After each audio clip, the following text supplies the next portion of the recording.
Salut à tous les amis, c'est Case. Excusez-moi pour ma grosse absence sur YouTube. Aujourd'hui, je me rattrape avec une vidéo qui, j'espère, va être super bien car moi, je vais beaucoup la travailler, j'ai passé beaucoup de temps dessus. Car aujourd'hui, on fait une théorie ultime sur One Piece qui regroupe toutes les choses qui, pour moi, feraient faire que One Piece aurait une excellente fin. Je ne détiens absolument pas les vérités, cette théorie n'est absolument pas de moi, elle est très connue, et vous la connaissez sûrement, c'est celle que en fait le One Piece est un projet qui consiste à détruire Red Line et qui ferait que tous les océans seraient réunis. Mais je vais pas m'arrêter là, je vais certes vous expliquer cette théorie, mais je vais développer en vous expliquant pourquoi cette théorie est pour moi la vraie, en reliant avec les armes antiques, les poneglyphes, le peuple qui vivait avant, qui est l'Edi, et sa confrontation avec le gouvernement mondial et les religions dans One Piece. Tout commence dans la mini-aventure de Ener, vers le tome 50, il me semble, où ce personnage est sur la Lune et voit des sortes de pierres où dessus se trouvent des personnages très mystérieux qui pour moi sont les ancêtres d'Eddie. Je vais m'expliquer un peu plus tard. Pour ça, il faut remonter à très très loin. Pour moi, avant, le gouvernement mondial n'existait pas et ceux qui étaient au pouvoir, c'était les ancêtres d'Eddie. Et un jour, ils ont eu la fâcheuse idée, qui était quand même pas mal, c'était de détruire Red Line, qui est une sorte de pierre géante qui bloque tout, c'est-à-dire que pour traverser ça, il faut monter une montagne géante. Bref, c'était pas facile d'accès. Et donc eux, ils ont voulu détruire ça pour que tout le monde puisse naviguer librement sur les océans et que ça crée All Blue. Malheureusement, peu de personnes étaient avec eux et que beaucoup étaient contre ce projet. C'est pour ça que s'est créé à force une rébellion entre ces fameux ancêtres d'Eddie et ce qui deviendra par la suite le gouvernement mondial, les opposants. Alors que certains dits savaient qu'ils allaient perdre cette guerre, ils décidèrent de marquer tout leur vécu sur des rioponeglyphes afin que les descendants comprennent leur but et puissent le reproduire. Ça vous rappelle quelque chose, n'est-ce pas? Avec Gold Roger, j'y reviendrai plus tard. Et pendant que d'autres dits construisèrent des armes antiques, aussi pour les descendants pour qu'ils puissent détruire Redline. Malheureusement, ces dits furent éradiqués par ce qui deviendra par la suite le gouvernement mondial et qui effacera toutes les preuves de cette existence des dits. Et ces fameux opposants furent par la suite des Tenryubito. Voyez où je veux en venir? Et c'est pour ça d'ailleurs que le QG du gouvernement mondial se situe sur Redline. C'est pour la simple et bonne raison qu'ils ont peur d'une nouvelle attaque et qu'ils se situent ici. Vous voyez ce que je veux dire?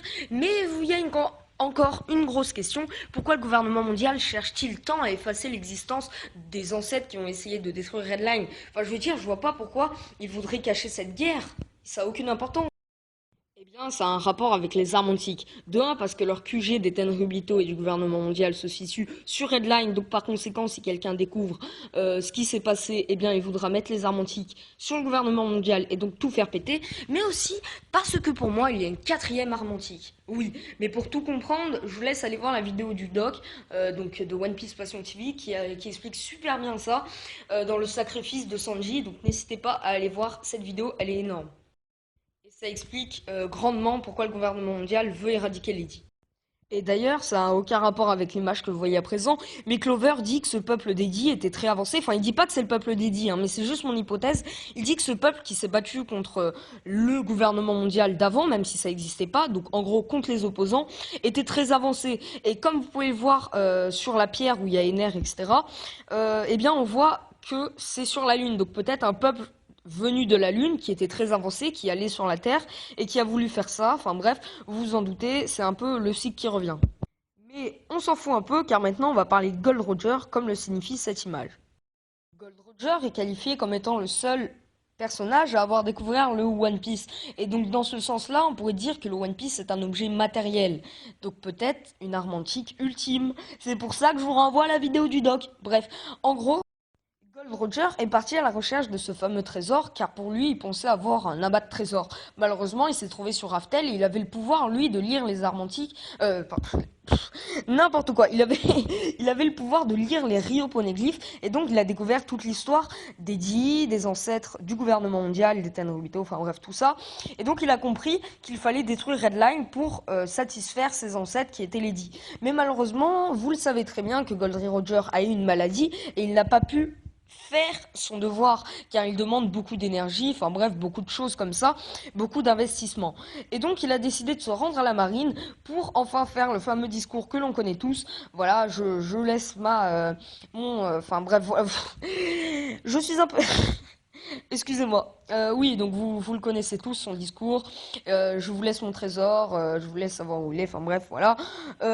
Et donc ça laisse Aussi, pourquoi personne n'a découvert le One Piece jusqu'à aujourd'hui? C'est tout simplement parce que le One Piece n'est pas un objet matériel, mais bien une idée, une fonction à faire, une chose à faire. Et donc, pour comprendre le One Piece, il faut lire les rioponeglyphes, et donc il n'y a pas beaucoup de personnes qui puissent le faire. C'est pour ça que, en beaucoup d'années de piraterie, personne ne l'a découvert. C'est parce qu'il faut lire les poneglyphes qui expliquent toute l'histoire et qu'après, il faut mettre en œuvre le One Piece.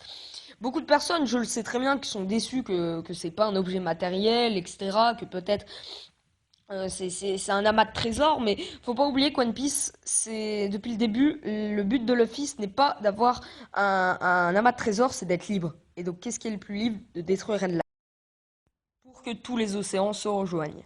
Bref, maintenant on va parler de l'île des hommes poissons qui se situe en dessous de Marijoa, donc par conséquent en dessous de Red Line. Et donc vous le savez très bien que Shirley a eu une prédiction sur l'île des hommes poissons comme quoi Luffy détruirait cette fameuse île dans pas longtemps. Ça vous dit quelque chose? Oui, Luffy va détruire l'île des hommes poissons car il est obligé de détruire Red Line. Mais bien entendu, Luffy n'est pas un meurtrier, il ne va pas tuer tous les hommes poissons et il est bien conscient qu'il y a des personnes qui vivent sur cette île. C'est là que vient en fait la fonction de Joy Boy dans One Piece. Je vais en revenir un peu plus tard dans cette vidéo, mais en tout cas je vais vous expliquer pourquoi. Vous savez très bien que l'île des hommes poissons se situe en dessous de cette fameuse amas de pierre qui s'appelle Red Line, et donc Luffy sera par conséquent obligé de détruire l'île des hommes poissons s'il veut détruire Red Line. Et je vous l'ai dit auparavant, Luffy n'est pas un meurtrier, et donc les personnages de l'île des hommes poissons vont devoir s'enfuir. Mais où? Eh bien, ils vont s'enfuir à la surface grâce à quoi? Eh bien, tout simplement grâce à Noah, le bateau qui a été construit grâce à Joy Boy par Neptune, je crois, il me semble. Donc, c'est là que vient toute la magie de Joy Boy dans l'univers de One Piece, et je vais vous expliquer un peu plus sur Joy Boy. On ne sait absolument rien, mais pour moi, Joy Boy était le roi de cette civilisation des dits qui auparavant a eu l'idée de détruire Red Line. Et donc là, je vais vous expliquer un truc. Donc, en gros, le royaume des Dits existe dans la vraie vie, enfin, en gros, a soi-disant existé selon plusieurs légendes, et vous savez fortement que Oda s'inspire des légendes, des religions, etc. Bref, donc ce royaume régnait sur l'Est javanais de 1042 à 1222 après Jésus-Christ, et donc, enfin, je vous passe les détails, mais en gros, il faisait beaucoup de prédictions sur l'avenir, et il a décidé de faire une sorte de rébellion, enfin, c'est pas écrit ici, mais bref, voilà. Et donc, il fut éradiqué, son royaume, et donc le roi de celui-ci s'appelait Joyo Boy. Ça vous rappelle quelque chose dans la langue un peu japonaise? Joy Boy. Joyo Boy, voilà. Le roi de ce royaume s'appelait Joyo Boy, et donc si on considère que ce royaume est un peu celui de One Piece, mais dans la vraie vie, eh bien oui, Joy Boy est un peu le roi de son royaume. Et donc c'est un peu peut-être lui qui a créé les armes antiques, et c'est lui qui a décidé de faire que de détruire Redline. Donc par conséquent, serait le vrai ancêtre de Luffy, celui peut-être le vrai familial. Voilà les amis, c'est déjà la fin de cette théorie, donc on va faire un petit récapitulatif. Alors pour moi, avant, sévissait un peuple qui était les ancêtres des Dits, comme nous dit Clover, et donc qui a décidé un jour de créer des armes qui permettront de détruire Redline pour que ça fasse All Blue, c'est-à-dire que tous les océans soient réunis. Mais il y a eu des personnes qui voulaient pas et ces opposants deviendront par la suite le gouvernement mondial.